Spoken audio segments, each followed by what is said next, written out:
Okay, apparently I just managed to start transcription as well. So sure, why not? Yep, just to make sure that this is caught on the recording, to remind everyone this session is being both recorded and transcribed, apparently. And we will be making the recording available afterwards, certainly within Credera and hopefully within the more widely within the Omnicom agencies. I am really sorry. COVID has thrown me a loop on being able to correctly say that word. Cool. So I'm going to get started. Thank you, everyone, for taking the time to come. My name is Kim Warren. I work for Credera UK. I'm a managing consultant there within the data practice.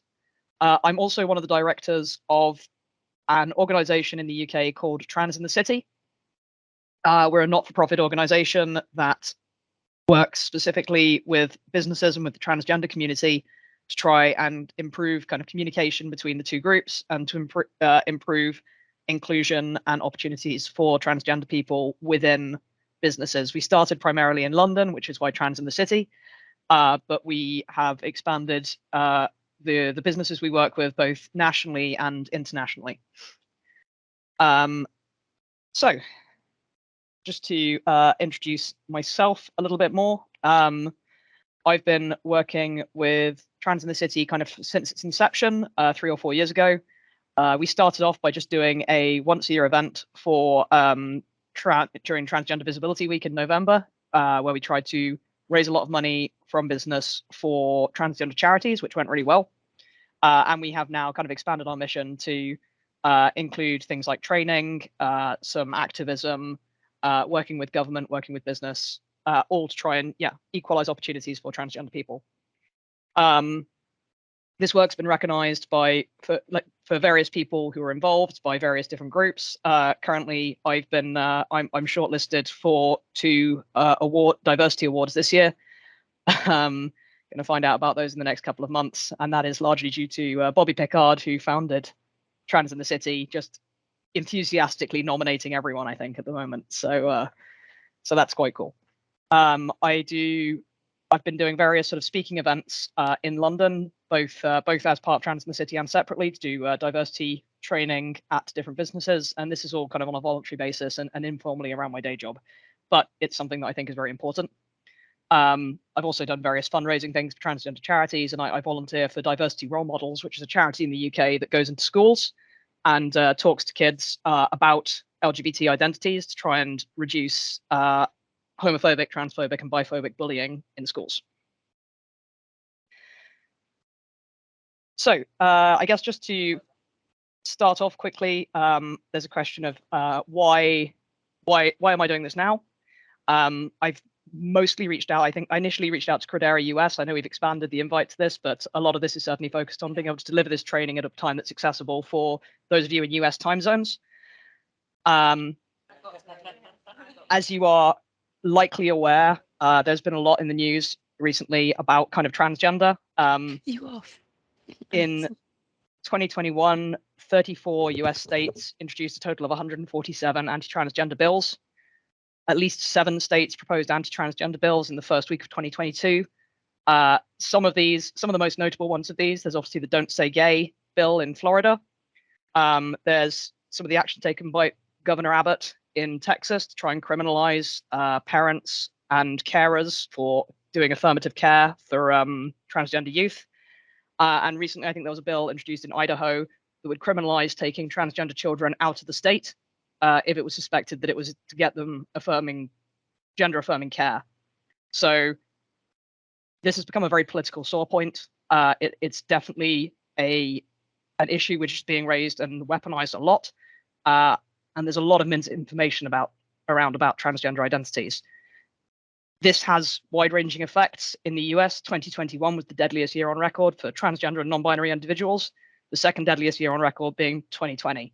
So things are quite bad at the moment, and doing outreach and doing education is one of the best weapons that we have against this. So I guess just to introduce sort of some context and some ground rules then. When I'm talking about transgender, I want it to be clear that transgender is not just transitioning. So you can be transgender without transitioning. Transgender is not a sexuality. It exists alongside sexualities. It's not a fetish, and it's not a mental illness. I think it was I think still is in the DSM in one form or another. That is largely so that insurance companies will still cover it, rather than because it's recognized as an illness. To introduce some terminology that I will use in this, I'm probably going to talk about sex assigned at birth. When I say that, what I mean is what the doctor puts in your birth certificate, normally after taking a quick physical look at you as a baby. When I talk about transgender, I mean people whose gender identity doesn't align with that sex that was assigned at birth, and I may also refer to that just as trans. I may refer to cisgender people, and by cisgender, I just mean people who are not transgender. So their gender identity does align with their sex assigned at birth. If I talk about trans man, I mean someone who was assigned female at birth who has transitioned to male. If I talk about trans woman, that's someone who was assigned male at birth who has transitioned to female. And finally, if I talk about non-binary identities, that basically means anyone who doesn't identify as 100% male or female 100% of the time. So that's an umbrella term that covers a very large sweep of identities. In terms of just then some do's and don'ts, please do feel free to share what I've said, even sort of personal elements of this.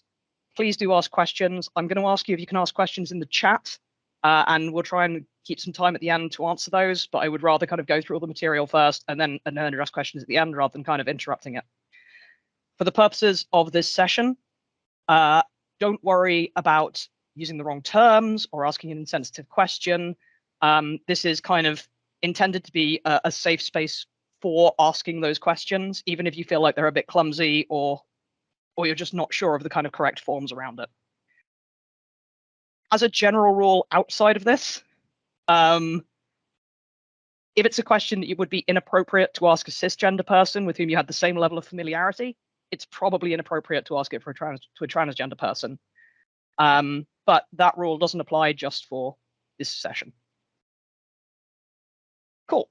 With that, I'm going to get into the kind of meat of it. So I think this is a great analogy that I've seen Bobby use before, and so I've just wholesale stolen from her version of this presentation.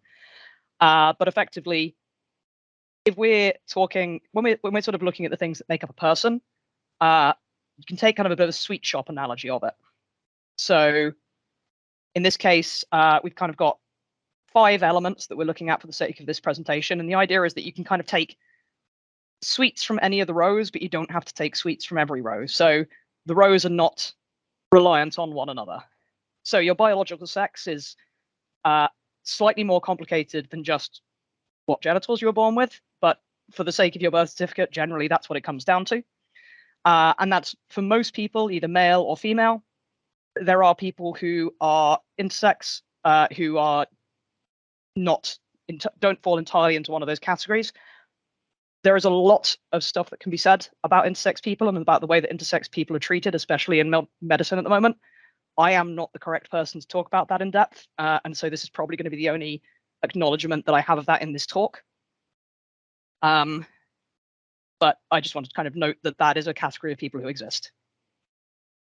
Separate to your biological sex, so that's made up of, your genitals, your chromosomes, your hormones, various other elements. There is your gender. For the majority of male people, their gender identity, that feeling of who they are in their head and in their heart, is going to align to be more masculine. For most people assigned female, it's going to be feminine, but there are other options. This is just when non-binary identities come into. And there's also people who don't have that internal sense of gender identity. Separate to both of these, there is your sexual attraction and your romantic attraction. I've chosen to include those as 2 separate ones. This is this split attraction model. It implies that you can have the people to whom you have romantic feelings and sexual feelings can differ. And again, those can be towards people who are masculine, people who are feminine, people who are of other genders entirely, or again, potentially you don't experience sexual or romantic attraction. But the key thing here is that is independent to your biological sex and to your gender. And finally, we have sort of gender expression, which again not directly related to any of those things. You can be an assigned male person who has a masculine gender identity, but still chooses to present in a more feminine fashion. So this is also often represented kind of as a sliding scale. It's not necessarily discrete categories, but the key point here is they all kind of exist separately to one another without any necessary link between them. If we drill down to just kind of biological sex, I've kind of alluded a couple of times to the fact that biological sex is something that we often try and reduce to being very simple. Whether that's you were born with a penis, you were born without a penis, or whether that's you have XY chromosomes or you have XX chromosomes. I'm a biologist by training. I have a PhD in evolutionary genetics. Generally, when you talk to biologists, they will tell you that sex is more complicated than that. While we nominally have kind of a binary sex system with men and women, to be honest, those are more kind of, those are still sort of categories, and we round people towards them. So if you're mostly aligned to male, then we'll just dump you all into one bucket. Even kind of outside of this, we get even sort of outside of slight anomalies and things. It's worth noting that the difference between a man and a woman genetically is very, very small. The Y chromosome is absolutely the smallest chromosome that exists. There's only about 55 protein coding genes on it. In comparison, the X chromosome has about 900 genes. A human has 20 to 23,000 protein coding genes, depending on which paper you read. There is very little genetic difference between a man and a woman. Most of what we, well, that'll do.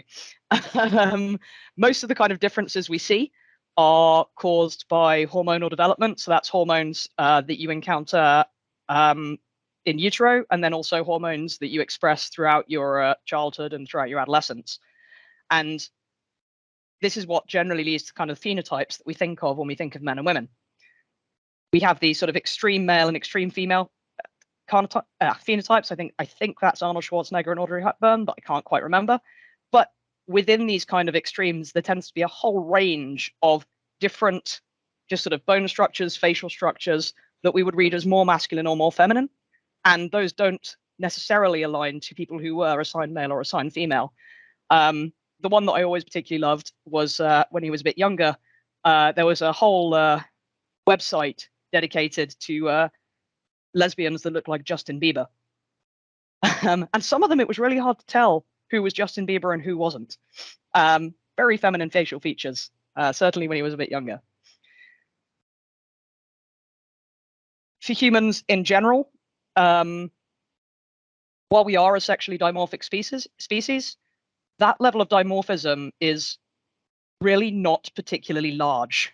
For almost any physiological trait that you would care to name, there is the range of values that are present within a sex is much bigger than the difference between the means of the sexes. So I've just got a few illustrations here. So you can see we've got two from sort of a general population. We've got human height here, where you can see the overlap between men and women is pretty substantial. One that I've just picked up, some of you may have heard of this, some of you may have not, is the 2D/4D ratio. So this is the ratio between your index finger and the ring finger of the same hand. It goes around every few years with people trying to come up with why this is an important measure. Supposedly it relates to higher prenatal androgen exposure. But as you can see, there's almost no difference between those two ranges for the men and the women. They are very, very close. For these other two graphs, these are actually from a population of nearly 700 elite athletes. So this one on the left shows weight, and again you can see there's a really substantial overlap between the weights of these elite athletes in the male and the female categories, and the range of weights within a category is much larger than the difference between them.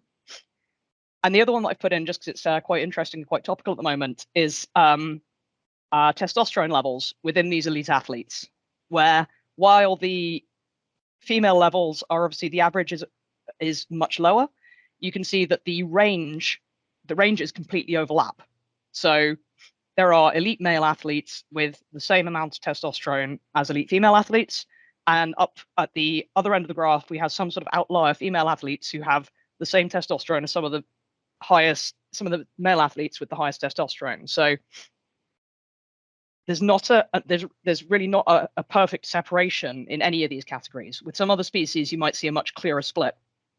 But for humans, really not that much difference between men and women. So I guess then moving on to more specifically into transgender people, a basic question that there's been a lot of research on is what makes people transgender? And there's a lot of theories that have all received a lot of attention. For example, is it down to prenatal hormone exposure? So whether you're exposed to more or less testosterone in the womb during your development, can that change your brain development? Is it to do with the development of your brain regions both before and after birth? So I think there's meant to be about 29 different regions of the brain, which can all show more typically male or more typically female dimensions. To be clear, this is different to the whole male or female brain thing. Everyone's brains are kind of a mosaic, these more typically male or more typically female regions.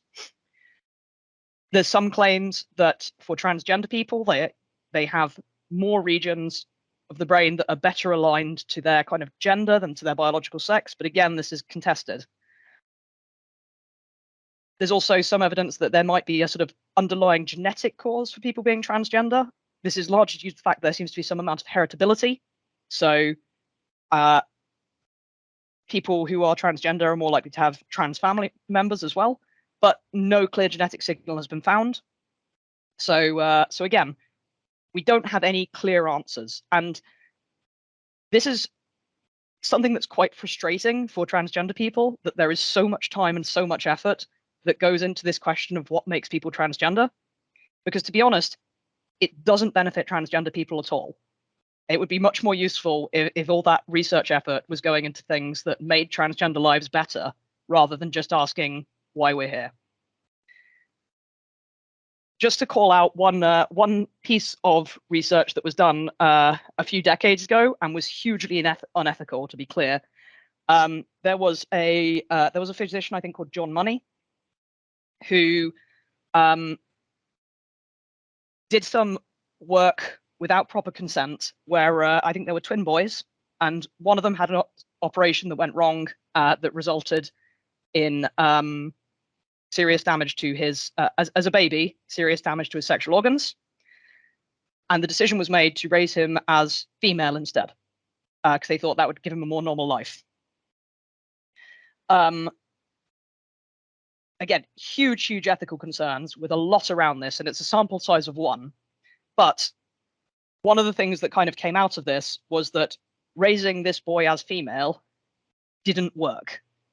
Even though he didn't know what had gone on, he eventually transitioned to male, and because his sense of his gender was that he was a boy, even though all of this effort had gone into trying to make him into a girl. So it does look like there is something innate in gender identity, even though we've not been able to quite pin down what's going on with it. How many people are transgender? This is another question that we don't have a great answer for. Various estimates put the population of trans people at around 1%, but this is hugely geographically variable, not just between countries, but also within a country. So little graphic here just showing different rates of transgender people within states. Of transgender people, probably about half of them have a non-binary identity, with the other half being split between trans men and trans women. And younger generations are more likely to identify with a gender identity separate to their assigned sex at birth than older generations are. We should actually get some better numbers of this soon, at least in the UK. The census, we did a UK census last year where there was actually some questions about gender identity, with preliminary results due in the summer of this year. And this is kind of exciting because it'll be the best data set we have to indicate how many people might be transgender, but that's still very much a watch this space at the moment. So how does being transgender actually feel? Like, how does that affect people? What does it mean in day-to-day life? The National Health Service in the UK has a description of gender dysphoria that is a sense of unease that a person may have because of a mismatch between their biological sex and their gender identity. Many people kind of equate being transgender to dysphoria. Trans people would normally tell you that it's a very variable experience. Not every trans people will experience gender dysphoria. The people who do experience it won't necessarily get it in the same way, won't necessarily get it about the same things.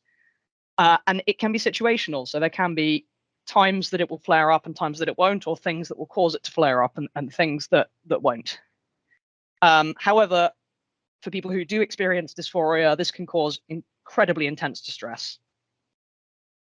On the other side of the scale that transgender people have to deal with is also this kind of immense amount of social pressure, where there is still a lot of abuse, there is still a lot of hate crime against people who are visibly gender non-conforming.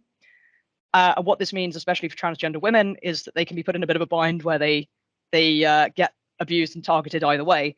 So prior to coming out, transgender women who are still normally presenting as male, but maybe quite effeminate men, often find that they get abused for not doing masculinity right. Maybe they get bullied when they're a child and called a girl.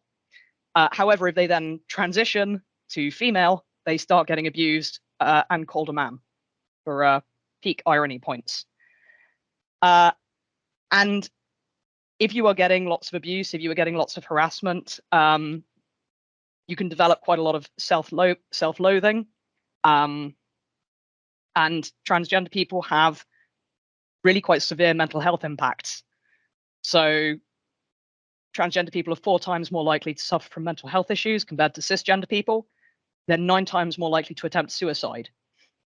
They have low self-esteem, high rates of anxiety, high rates of depression, and higher rates of substance abuse. This can lead on to knock-on effects such as poor outcomes in education, additional barriers into employment, and generally means that transgender people, despite the fact that they're often portrayed as being sort of a bit of a liberal elite concern, a lot of transgender people are low income, low social class, and that's why we see, for example, quite a lot of transgender sex workers who are having to do survival sex work because they can't access the normal employment market.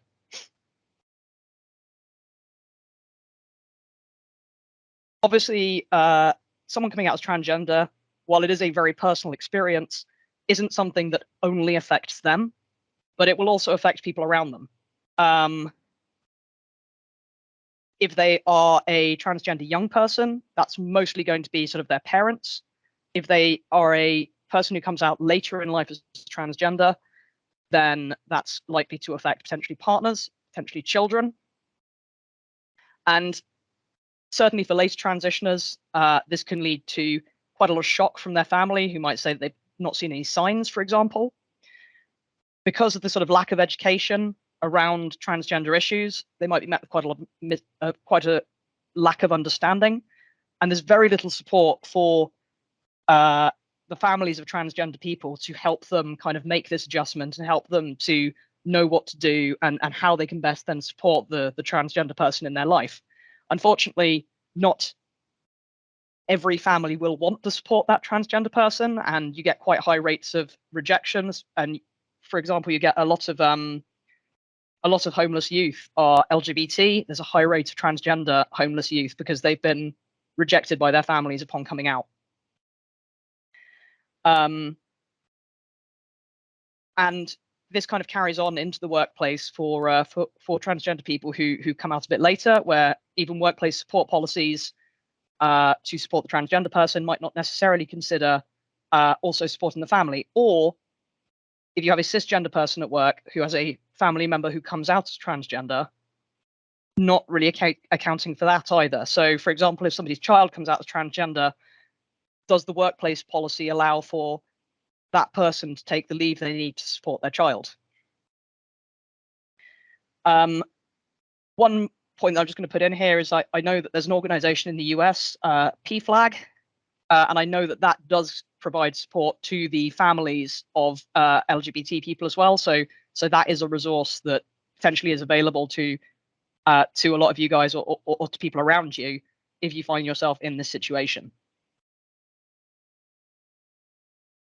So I guess a quick note on transitioning. I've said not every transgender person will choose to transition, and the people who do transition will not necessarily all follow the same path. Transitioning doesn't just mean the surgery. There are a lot of different elements that can be involved in transition, and generally it's used to kind of refer to anything that a transgender person does to align more closely to their gender, which can be driven by a desire to alleviate experiences of gender dysphoria, or can be driven by what we refer to as gender euphoria, which is kind of the opposite. It's that bit where you feel good about yourself,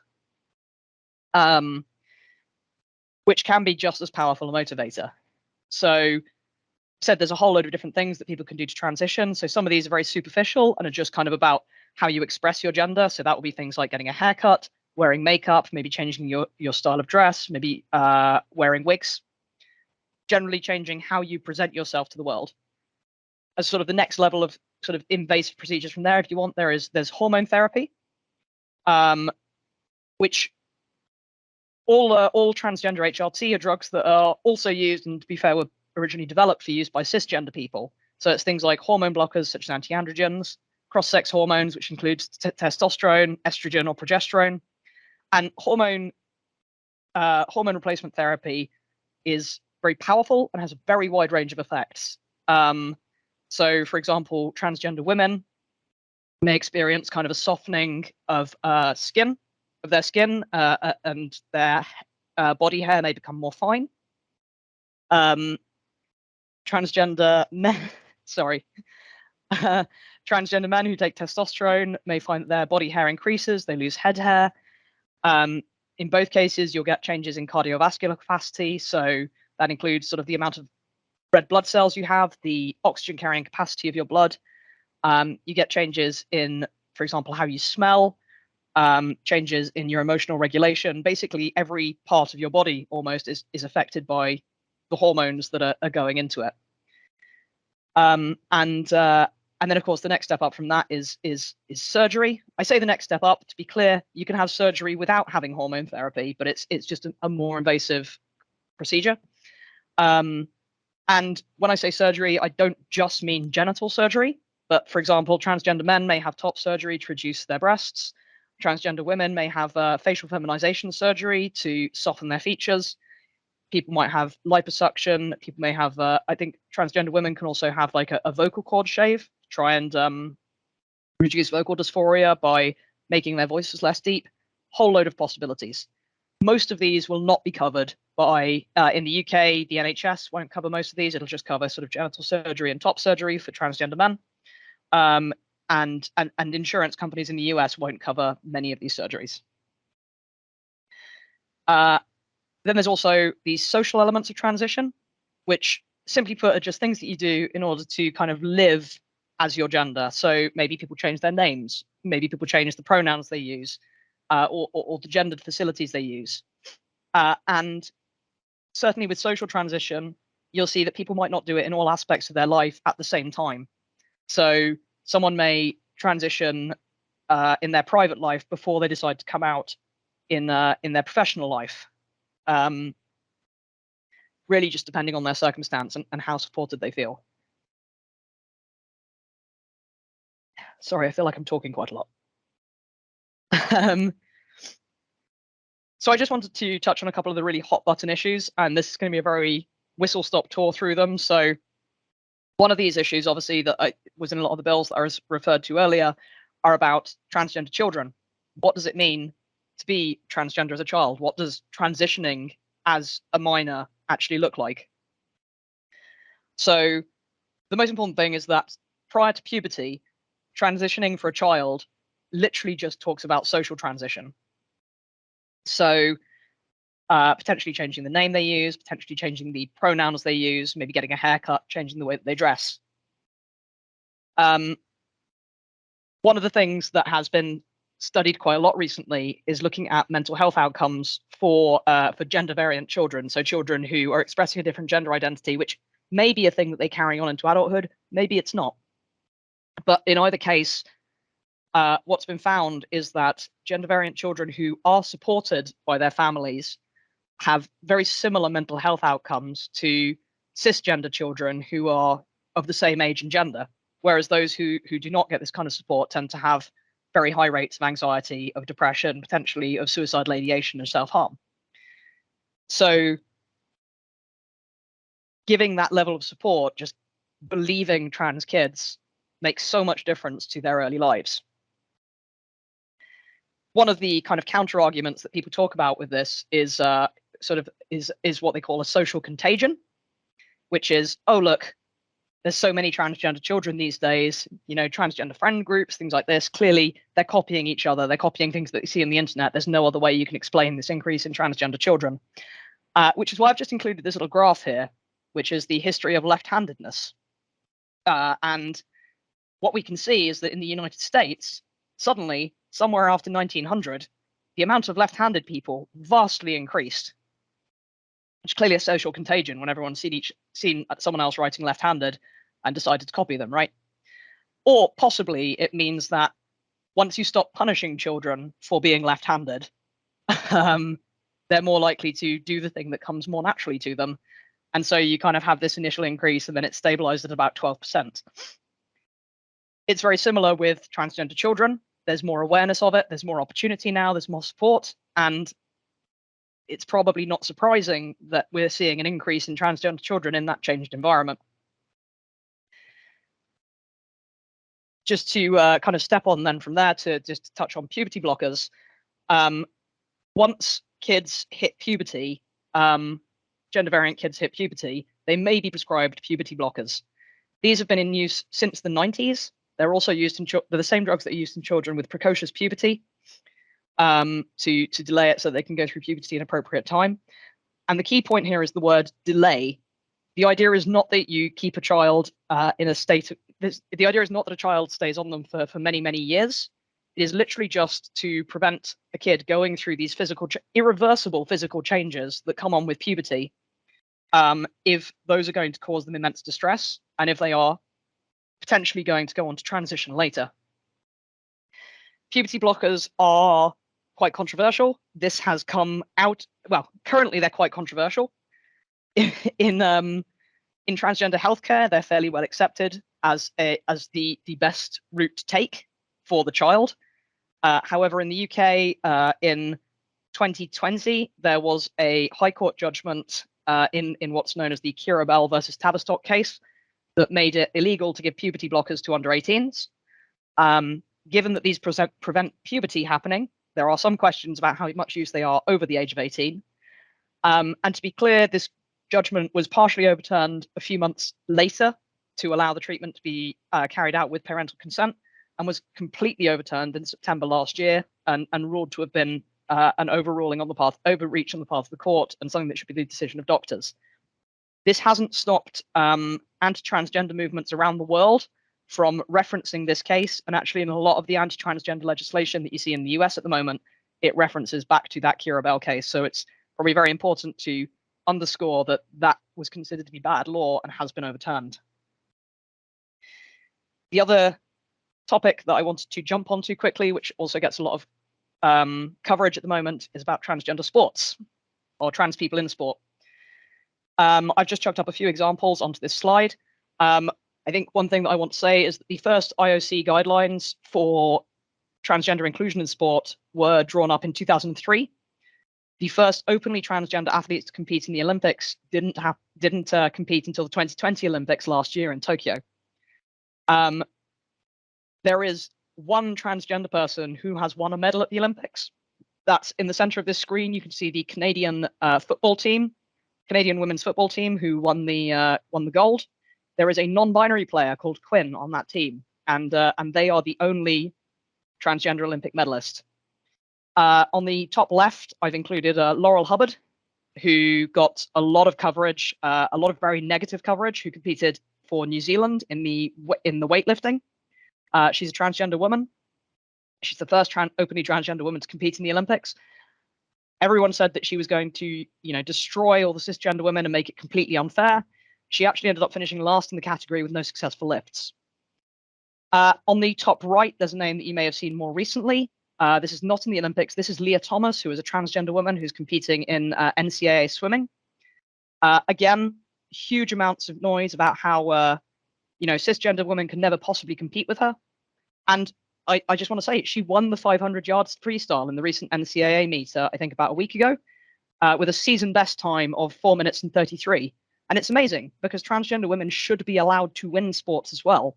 But that time that she won in is nearly 10 seconds shorter than the record for that the NCAA record for that 500-yard freestyle, which was set by Katie Ledecky. Also of note, Leah Thomas competed in the 100 and the 200-yard freestyles in the same meet and didn't podium in them. Actually, during the season, she was beaten in a race. She came eighth, I think. But the winner of that race was a transgender male swimmer who is not on hormone replacement therapy, but is a young man called Isaac Henning. So it's great that she can win, but it's very clear that she's not got an unbeatable advantage over other people. Just at the bottom of this slide, I've just included a few other transgender athletes in the US, and I've included them specifically because they are all transgender men. And transgender men are not often talked about when we talk about transgender people in sport. But on the far left here, we have Chris Mosier, who was the first transgender person on Team USA. He was in the team in 2016 for duathlon.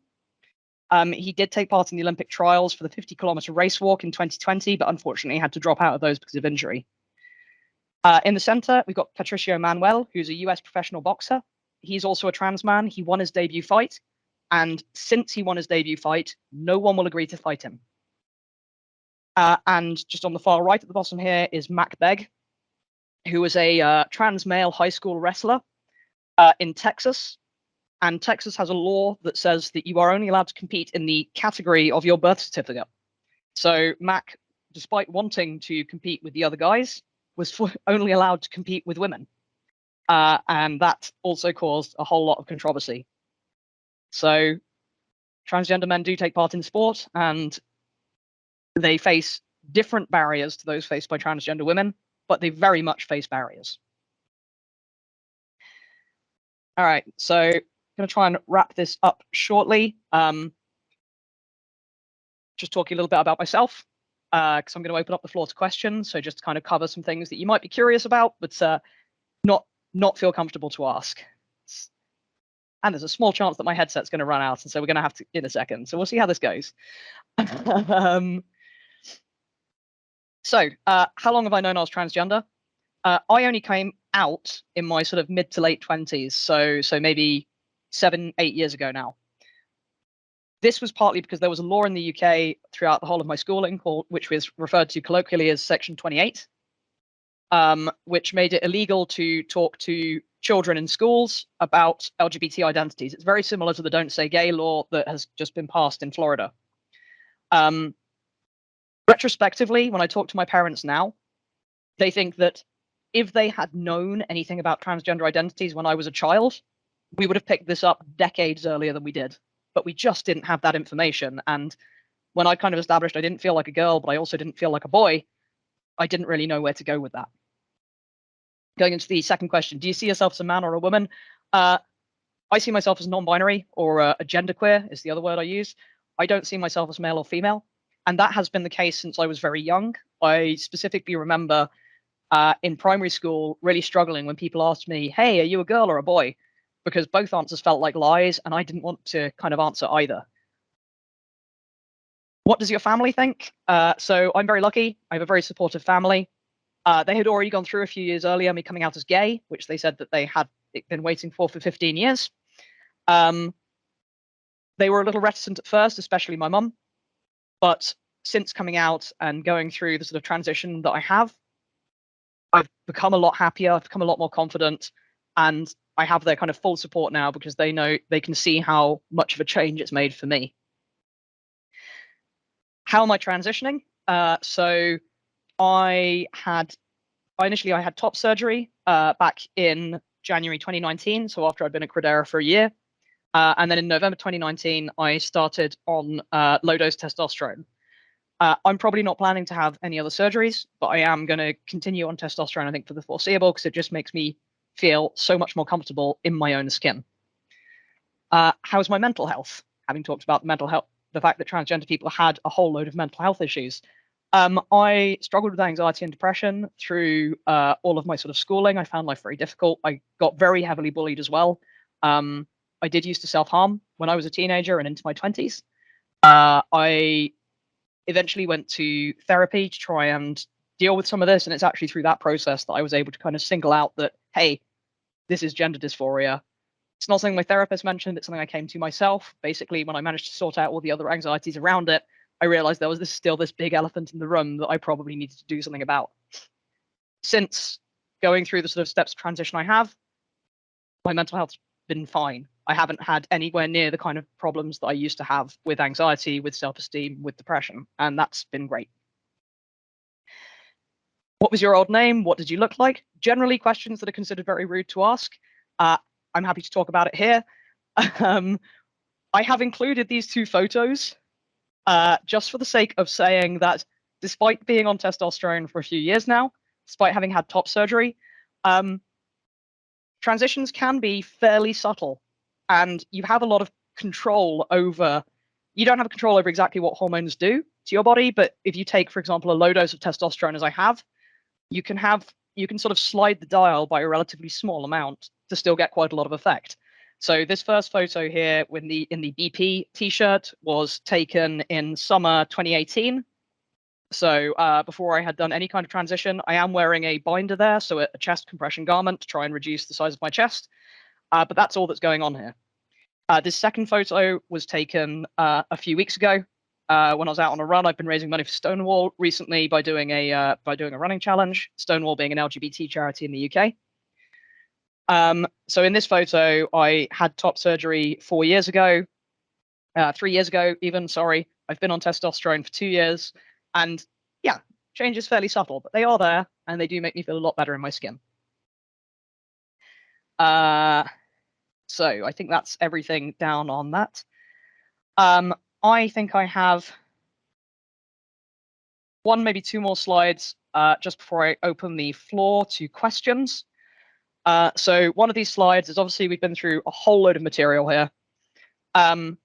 What can you do at this point to help support transgender people in this incredibly trans hostile climate that we are currently living through? You can educate yourself. You can read more about it, especially read things by transgender authors. This can require active attempts to find them because it's very hard for transgender authors to get published in the mainstream press. But for example, there's a lot of authors who are very active on Medium. There's been a lot of authors who've written some great books. I'm currently reading one called the Transgender Issue, which is just really good and taking a very holistic look at trans issues within the context of other social issues that currently exist. So within the context of things like homelessness, so within the context of criminalization of sex work and of drug use. So yeah, seek out things written by transgender authors. You can educate other people. So talk about the things that you've learned and challenge people's preconceptions, especially if you hear people making potentially derogatory comments. Having that kind of courage to step up and just say, hey, you know, that's not okay.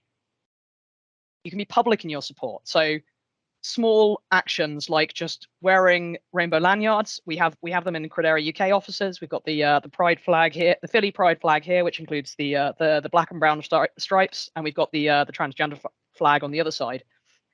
For example, including pronouns in your signatures or pronouns on your LinkedIn page as well.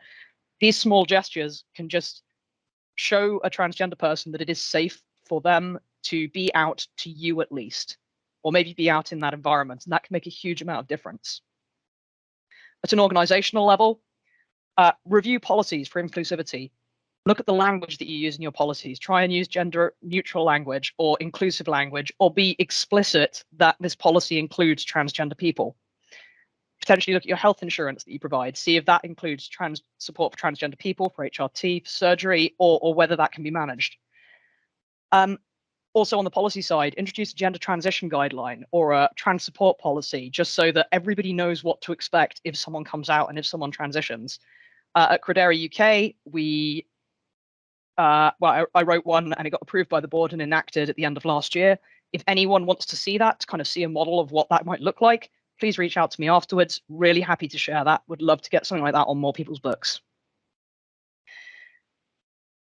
One of the other things I said that I'm also here as a director of Trans in the City. I've also said that we do operate internationally. We're primarily in the UK, but we have got international signatories. One of the things that we ask organizations to do is kind of sign up to what we think is a fairly accessible Trans in the City charter, which kind of over these 5 points just makes some promises on ensuring that employees can be their true selves in the workplace, on taking responsibility to committing to advocate equality, on accepting that people are all different and embracing everyone regardless of their sort of different backgrounds or characteristics, to removing barriers from people's participation in the organization, and to create a space where which is inclusive and diverse, and where everyone is treated with dignity and with respect. If you'd be interested in knowing more about Trans in the City, if you'd like to get more involved with some of the stuff we do, again, please reach out to me after this. Happy to give you more information and get you onto our mailing list if that's something that you're interested in. That is everything that I had to say. I am going to have a drink. Please, if you have any questions, either if you stick, I guess the best options are either to stick your hand up or to put it into the chat. Mariana has just dropped something in the chat to remind me that she did tell me about, and I completely forgot, which is there is currently a campaign going on to help support trans youth in Texas and to show support for trans youth in Texas. Please click on that link, take a look at what she shared, and maybe get involved with that.